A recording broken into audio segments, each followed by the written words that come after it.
o soberano da criação de Deus. Algumas traduções trazem diferente. Alguém tem uma tradução diferente aí? Que possa estar mencionando para nós? Princípio da criação. O princípio. Alguém tem alguma outra tradução diferente? O princípio da criação já serve. Muitas heresias foram fundamentadas por causa desse versículo, por causa dessa palavra.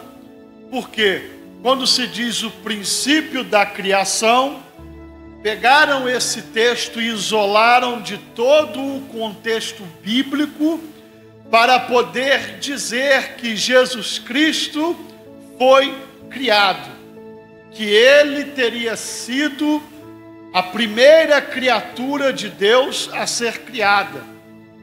O princípio da criação, como em algumas versões trazem, seria o primeiro ser a ser criado por Deus Pai, fazendo assim então, trazendo a ideia de que Jesus Cristo fosse um ser menor do que Deus Pai, tentando revestir a pessoa de Jesus Cristo com inferioridade.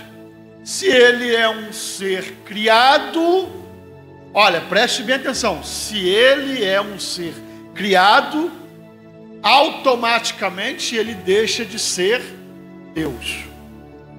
Então, prestem muita atenção no cuidado que nós temos que tomar ao analisarmos a palavra de Deus, porque nós temos que ter uma visão do todo. Eu já vou te dar a palavra, só um minuto. Algumas pessoas às vezes acham que o pastor de vocês é chato, quando ele diz assim: leiam a Bíblia toda, para que vocês tenham um conhecimento do todo. E essa minha chatice, ela se baseia num conceito chamado cosmovisão.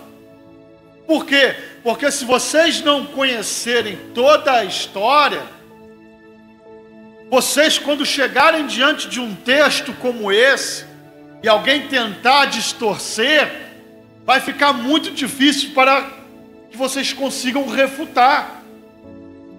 Ora, o princípio da criação aqui não está se referindo a Jesus Cristo. Por quê? Porque você vai submeter esse texto, submete aos atributos de Deus.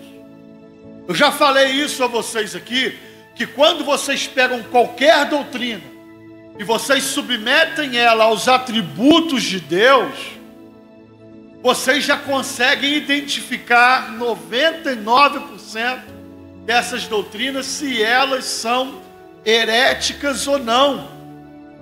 Por quê? Porque um dos atributos de Deus é a eternidade. Se ele é eterno, ele não teve um princípio. Então, se aqui, como diz nessa tradução, ele é o princípio da criação, e nós interpretarmos como que Cristo, como o ser eterno, divino, ontológico, ele teve um início, então ele não é Deus, ele não é eterno, não passa por esse atributo. Vocês estão entendendo? Quando você submete a exegese bíblica do texto, você vai ver, por exemplo, lá em Gálatas, dizendo que tudo foi criado por meio dele. Então, esse texto não pode estar se referindo ao próprio Cristo. Está se dizendo que ele é o princípio da criação, porque todas as coisas foram criadas por intermédio dele, por meio dele e para ele. Evangelho de João, capítulo 1, vai dizer ali: no princípio estava com Deus, no princípio era Deus. Todas as coisas foram feitas por ele, e sem ele nada do que foi feito se fez. Então, quando você vai submetendo a exegese bíblica, você vai vendo que essa interpretação que eles fazem desse texto, ela só é possível quando se isola ela de todo o contexto das Escrituras Sagradas. Então, fique aí para registro dos irmãos esse entendimento, esse conceito, para que nós tenhamos em maior estima o ato de submeter os textos sagrados à exegese, a termos uma cosmovisão, para quando chegarmos diante de textos como este, nós temos uma visão mais ampla, até para facilitar a interpretação e não nos permitir cair em erros doutrinários.